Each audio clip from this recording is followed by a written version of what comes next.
Hello, hello, my beautiful people. Thank you so much for stopping by my channel. My name is Greti. So, I wanted to do another quick little video, and this is a little bit different than what I have been doing. Now, I don't know if anybody or any of you have been maybe watching the Johnny Depp Amber Heard trial.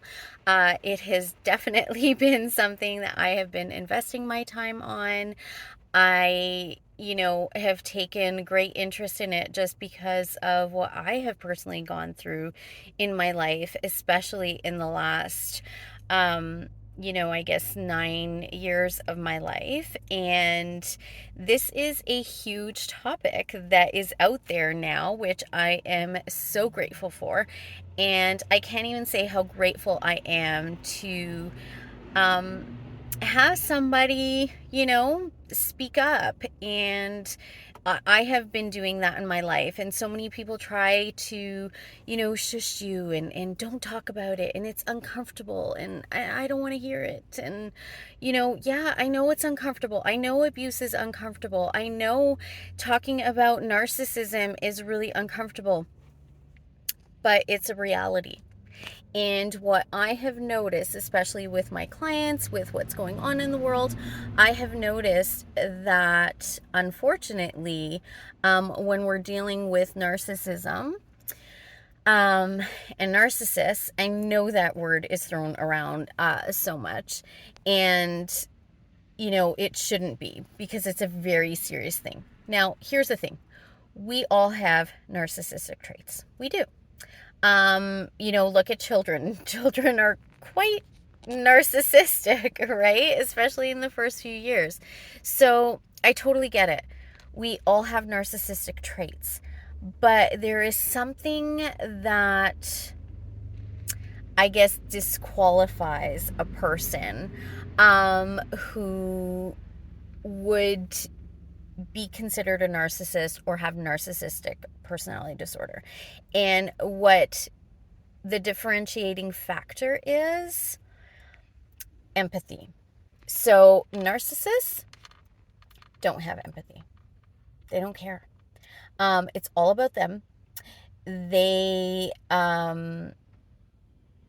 don't care who they hurt. It's all about their image, what they look like, physically, what people think of them.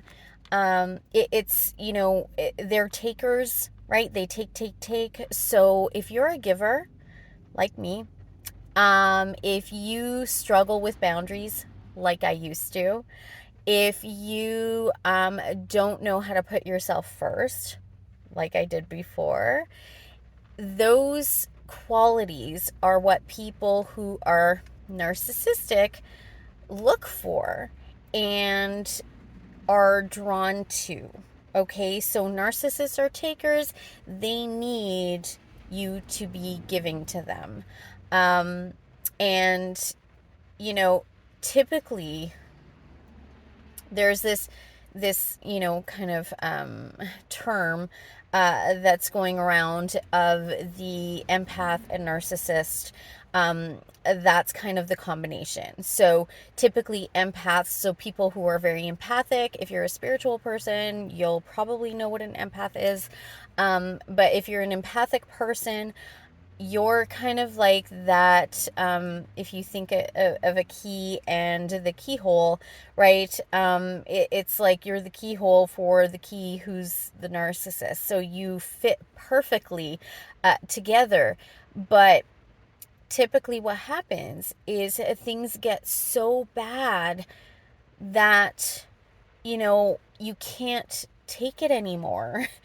And that's usually when the relationship erupts. That's usually when everything kind of explodes and blows up in your face. And usually there's police involved, because most of the time, not all of the time, but most of the time in narcissistic abusive relationships, there is physical violence.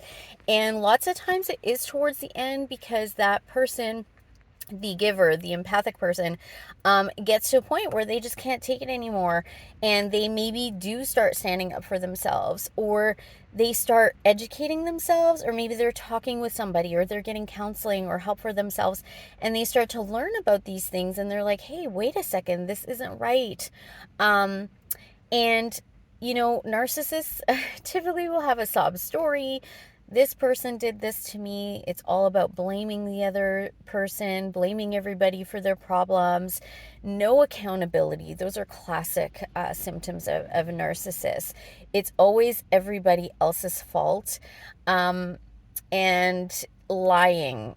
I mean, that is huge. And what I've noticed a pattern of narcissists getting together with not just empathic people and people who are givers, but so many times these people are also very much about the truth. They are good, kind hearted people that want the truth to come out. And that's where the two clash. That's where the two personalities clash, because a narcissist is all about lying, deceiving. It's smoke and mirrors. It's all a game. There's gaslighting is a term, and word salad is a term. And all of these things um, are part of what the narcissist uses to be able to manipulate their victim, right? Um, so, and what easier way to do it than in an intimate, partner relationship? And typically, these things are happening behind closed doors. Sometimes it seeps out, but for the most part, it is happening behind closed doors. And not many victims, or I like to call it survivors, because you're a victim only when you're in it. Narcissists also love playing the victim. You'll notice that, when people like narcissists are very convincing, okay? They know how to lie. They've been doing it their whole life. They know how to tell stories.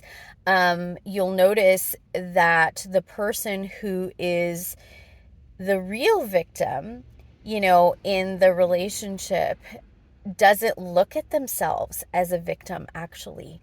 When they go through it, when they get out of it, when they learn about it, they actually become really empowered and start talking about how they are a survivor of narcissistic abuse, not a victim.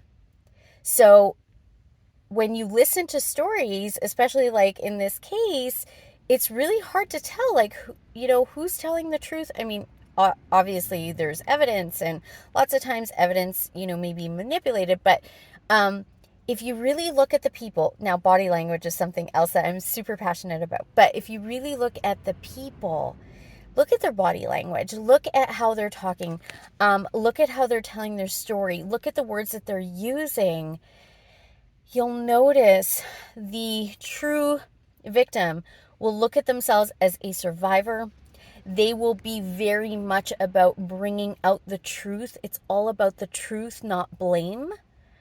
And they want justice. You'll see lots of empathy within them still for their abuser, right? The perpetrator, the narcissistic person. You'll notice that the survivor is still empathic towards that other person because they completely understand where it's coming from. Usually there's childhood trauma. However, the narcissist, no, they have no empathy for the other person. It is all about blame. There's no understanding. It's all about, a game to them, wanting to get back at them. How dare you hurt me by exposing me? How dare you leave me? How dare you start a life without me? How dare you get out of my control? Because it's all about power and control. And that person that was abused by the narcissist, you'll notice that they just want peace. They just want justice. They want things to be amicable. They try so hard to do that. But it gets to a point where they realize, well, I can't. I have to stand up for myself and do this a different way. I truly believe that's what happened in Johnny Depp's case. Um, yes, men do get abused. Unfortunately, men and women. And unfortunately, the narcissist knows how to play that victim card, regardless if they're a man or a woman. But, you know, it's really hard, especially for a survivor of narcissistic abuse, to come out and tell their story, especially if they're a man, right? Um, but look at those key factors, right? That person who is giving, empathic, still wants the best for the other person. They just want peace. They want justice. They want the truth. It's all about the truth, not blame. So look at those factors when you're trying to decide, who's telling the truth. And it's not just in this case. It's in every situation like this, including my own. I'm also going through this right now. And it's like, who's telling the truth? And that's how you know. That's how you know that person that's a survivor. They take what they've gone through and they turn it into something good. And they continue to be that amazing, good person. You'll notice that they just want truth and justice and peace. And they really crave for things to be amicable. And they still have compassion, empathy for that other person. But going through this process, what happens is it's a life lesson, and it is for the survivor to learn how to truly love themselves and how to stand up for themselves. And those survivors that speak their truth, that come out and talk about what happened to them, like Johnny Depp, those survivors, that's part of the healing process. Those survivors usually heal so much better and so much quicker. There are effects for sure. You'll also notice a survivor will struggle with PTSD symptoms. Absolutely. I'm going through that myself, and watching Johnny Depp on the stand, I really connect with him so much because I am going through it. I've lived it. It's hard to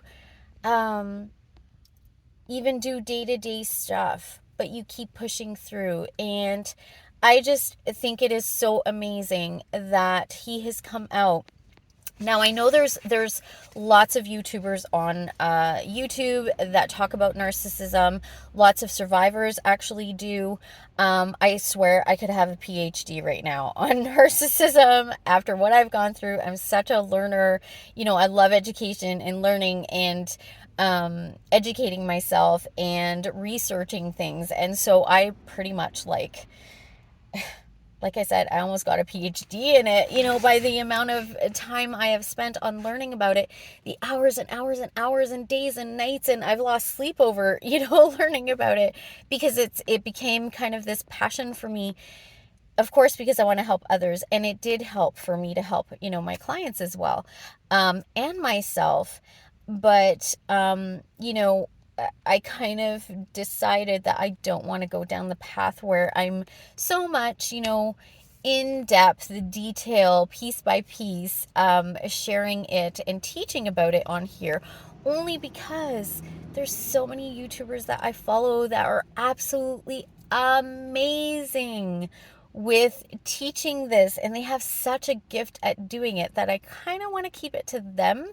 So I'm not sure if I can, but if I can, I will actually post links to their YouTube channels, just because it's what helped me, and I really want to get awareness out there on narcissism. So there's been so much more on YouTube, as well as other platforms that talk about this in great length and detail and teach about it so wonderfully. But I think that Johnny Depp's trial really brought this to light for absolutely the entire world.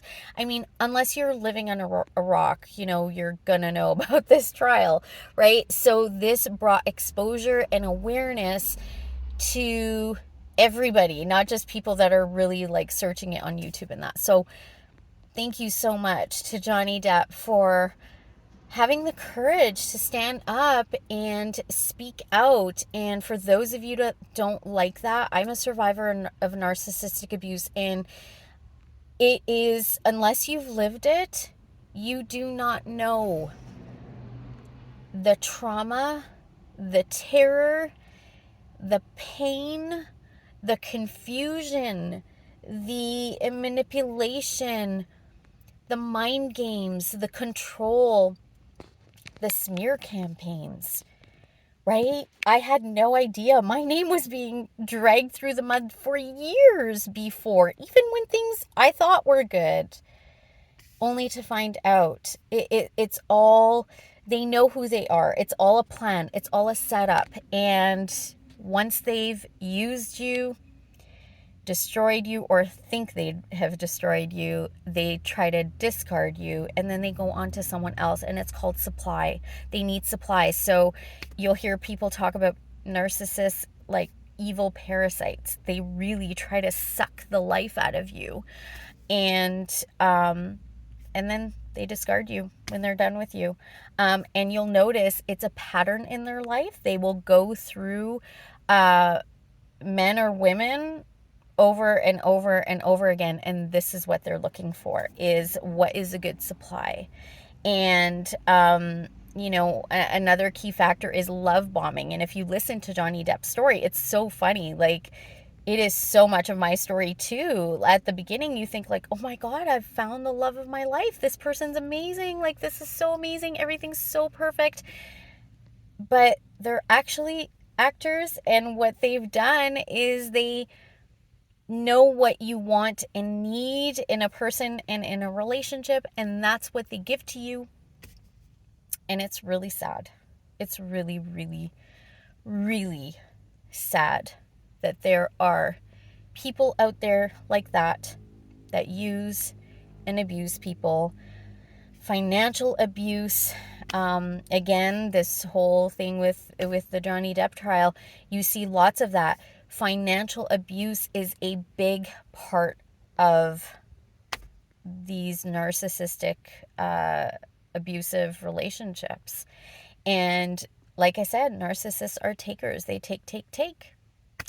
And yeah, it's really unfortunate. And the survivor is a giver, and lots of times the survivor loses their hard work. So anyway, I just wanted to come on here. I'll probably do more videos about this too, because this is a passionate topic for me. And it's interesting that after me going through this and still going through, the legal part of this, this trial has helped me, but also going through this, I have helped so many clients. So many people have come to me actually since I've gone through it, that are going through or have just gone through or are out of a narcissistically abusive relationship. So I've been able to help so many more people because of this. And in a really weird way, it was a blessing in disguise. So many amazing things have happened in my life because of it. And so if any of you out there need help with this, please don't hesitate to contact me. And again, I'll post, hopefully some stuff, some resources to help people out there. And yeah, I'll try to do some more videos on this and maybe break it down a little bit. But anyway, it was so nice to spend some time sharing about this with y'all. And again, I wish you all peace, love, and light. Please hit the like button, subscribe, and share, and also comment down below if you would like to. All right. Thank you so much. Bye-bye.